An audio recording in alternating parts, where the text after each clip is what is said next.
Here we go, here we go, here we go, here we go, go. We're recording. We're on. Hi everybody, welcome back to my, formerly our channel, where we talk about getting real, having fun, and living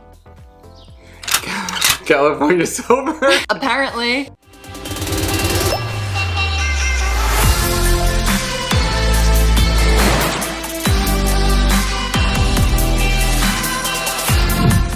Okay, hold on. You have the shit in your teeth. Shit. Did you see it? Yeah, a little spinach. This is Abel. If you guys don't know, he was instrumental to this entire channel before it was called my whole ass name. It was called Young, Dumb, and Sober. We made videos together for like a year. You can go and check all of them out. It looks like we're in 2 rooms. No, leave it. I kind of like it. Today we're doing something obviously a little bit different. We started this conversation. We meant to cap it off at 20 minutes, probably make this into 2 videos. This is part 1. Anyway, we are going to talk about Demi Lovato isn't sober anymore. And? Here's why it's none of your fucking business. If you like controversial sobriety content, queer shit, neurodivergent shit, and somebody who just shakes from the amount of caffeine that they drink, you can go ahead and subscribe to this channel. Actually very excited, this feels very full circle. I reached 1,000 subscribers and you're gonna be on the first video after reaching it. Makes me feel all warm and fuzzy inside. You wanna tell them a little bit about yourself? Myself? So for anybody who hasn't been around since the very beginning, my name's Abel. I was part of the duo formerly known as Young, Dumb, and Sober. I'm Abel, and I'm young and sober. I'm Allie, and I'm Abel, and we are young, dumb, and sober. I'm Allie, and I'm Abel. No, you're not. I'm Abel. And we're young, dumb, and sober. I am not as young, not as dumb, and I'm nowhere near as sober as I was. Surprise, surprise, I'm not sober. Mama, I'm so sorry, I'm not sober anymore. Just diving right in there. Right. So that's kind of what we're gonna be talking about today. Obviously, Abel's experience and his situation right now is very similar to the one that Demi Lovato is publicly having. She recently, what did she do? She came out as being California sober. What do you know of California sober? Like when you think of that term, what comes to mind? My therapist mentioned it. She mentioned Demi Lovato. For me, it's just what some people would know as the harm reduction form of sobriety. You're not sober, but you're not exactly out there being the reckless user that perhaps you once were. You understand yourself a little bit better and you've dealt with some of your issues. I love that explanation, first of all. Like a lot of people need to hear that definition. Connotation that I had around California sober before Demi like co-opted it, which I'm glad that she did. You know, those toxic ass AA driven meme pages, they're probably crazy ass Republicans. Not that being a Republican's anything wrong with that. I can see you looking at me like, let me see you get yourself out of this one. I'm just kind of like, oh, she's going there. And they use California sober as a way to, they use it as a negative term. Yeah. As somebody who still smokes weed, identifies as sober. Now people started questioning the definition of it again because Demi came out as being California sober, but she also drinks in moderation. The term was never a real thing in the first place, so she has every right to create a new definition around it. What she's doing is more aligned with what you just described. Polarization, it thrives in the lack of nuance. California sober is all about nuance. Well, what's your story? It doesn't make you just like every other addict or alcoholic out there. You're an individual as opposed to no other way to deal with it than straight abstinence. People do not like that. If I'm California sober and you're AA sober, then that makes you question yourself. Yes. If I'm doing it, what is it that you're not doing? That's the problem with a lot of fundamentalist Christians sometimes, and we're gonna use that example, have with like homosexuality. Oh, we are going you know, me questioning my life doesn't have to mean anything about you. It doesn't have to say anything about you unless you question it yourself. People questioning their own, whatever it might be, whether it's their sexual identity, whether it's their recovery identity, it forces forces people who are comfortable to say, well, if yours is questionable, then mine is questionable. And that makes me very uncomfortable. How dare you put me in the position to question what I firmly believed on without a shadow of a doubt. The fact that there's nuance, because then that gives you work. God forbid I show you that there's work to be done for yourself. God forbid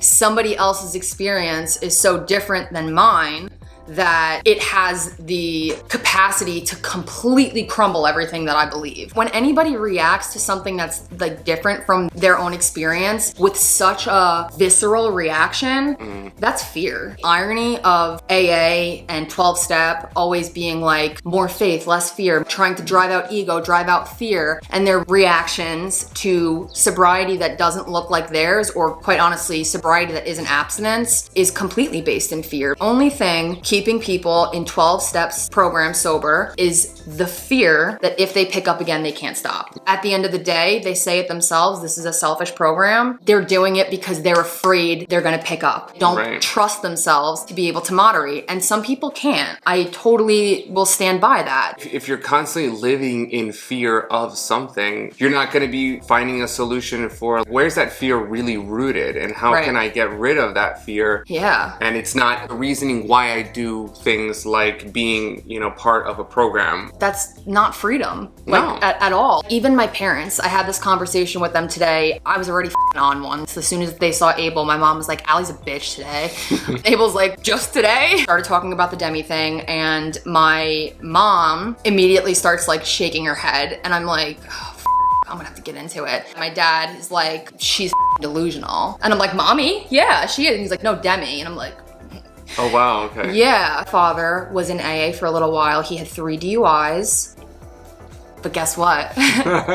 He drinks in moderation now. Yeah. But when he went to AA, guess what they said he was? An alcoholic. My mother, I'm just blowing up my parents' spot right now. Whew. All right, so my mother was drinking a 30-pack of beer a day. Wow. Before she had me. Drugs, alcohol, like a firm alcohol. Like, she got sober by having a child. She had to stay sober for 9 months. If she would have went to AA, what would they have called her?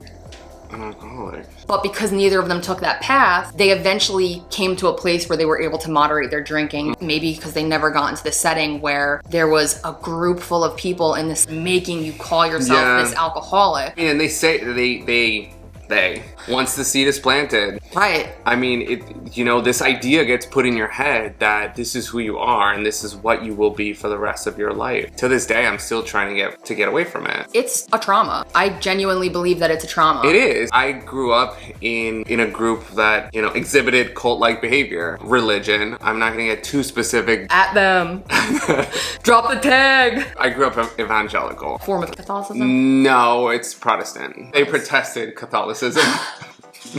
Grew up being kind of shamed for who I was. Being told that, like, you will suffer for the way that you are unless you give up that very thing that you want. Yeah. And meaning being yourself, being gay. Being myself. And maybe someday you'll be delivered from it. That gave me chills, the word delivered. My arm hairs are standing up. It's always gonna be there, and it's always gonna be kind of like this burden. Like the disease. I refuse to live that way. This is something that I'm gonna have to suffer with. That it's like a disease. Homosexuality is doing push-ups in the parking lot. Like, ow, this hurts. I'm getting real buff. Abel and I met in a 12-step program. If you go back and watch our original content, you can see that theme a lot coming up. But Abel, in the beginning, would tell me these things, and I remember, because I was straight up drinking the Kool-Aid, thinking to myself like, oh my God, he doesn't realize he's an alcoholic. He's not ready to admit it. Should I stick with the winners? Should I not hang out with this guy? Yeah. Insane thoughts. I'm one of the very few people who can criticize the 12-step from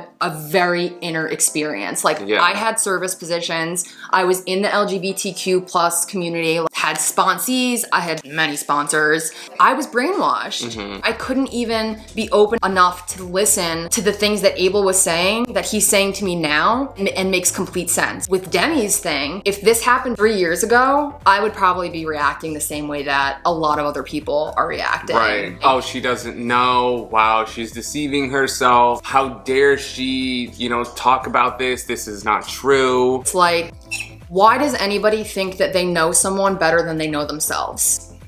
Why did I think I knew you better than you knew yourself? Why does society think they know Demi Lovato better than she knows herself? We've never experienced somebody else's experience as them. I think that what we like to do is say that this very thing that like many people are struggling with, it's the same for everybody. If it's the same for everybody, then you know, like let's say the trajectory. She's gonna end up back at square one. We knew that that's what was gonna happen because that's how it is for everybody, and that's why we stick with what we're doing. We know how this works, but in reality, that's not necessarily it. You're describing there is like this very black and white thinking. I can't think of one scenario where black and white thinking is good. It doesn't make room for gray. It doesn't make room for other experiences. That might sound benign, but it's not, because it scares people from living their truth. I think what it comes down to, there's wrong and there's right. Let's say I'm somebody who's going against what Demi Lovato is doing. Let's say I'm super conservative with like my sobriety, whatever. If what she's doing is not wrong, does that mean that I'm wrong? If she's not wrong, but I'm not wrong, what does that say about what I'm doing? That's where the nuance Why comes can't two in. things be true at the same time? Exactly. When they're seemingly polar opposites, almost contradicts the very foundation of something like a 12-step program. There's no other way but through us. When in reality, there's many, many ways to recover. Recovery doesn't necessarily have to mean abstinence. That terminology, I wish that 12-step would stop co-opting the word sober and sobriety and just start saying abstinence. If you're gonna say that California sober isn't sober, why does abstinence get to equal sobriety? They're all under the recovery umbrella, right? Abstinence is not the umbrella. Recovery is the umbrella.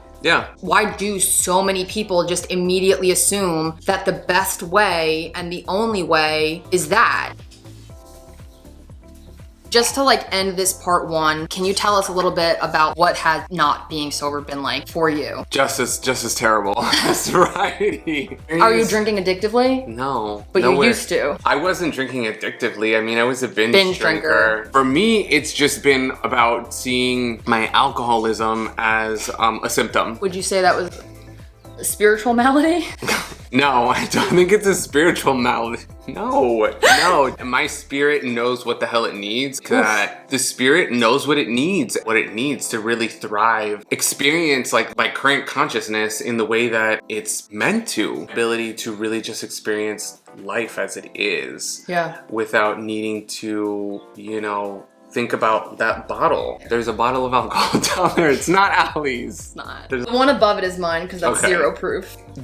Really? That bottle down there is what I'm gonna hinge my consciousness on? Yeah, that's insane. No. Yeah. That's not what my recovery is about. It's not about that. It's not about healing from alcohol. Yeah. It's like you're gonna miss the whole point if you base your recovery on alcohol. Your recovery should not be from alcohol. It should be from the trauma that led you to the alcohol in the beginning. I'm gonna start commenting on people's posts who identify as sober, and I'm gonna be like, you're not sober, you're abstinent.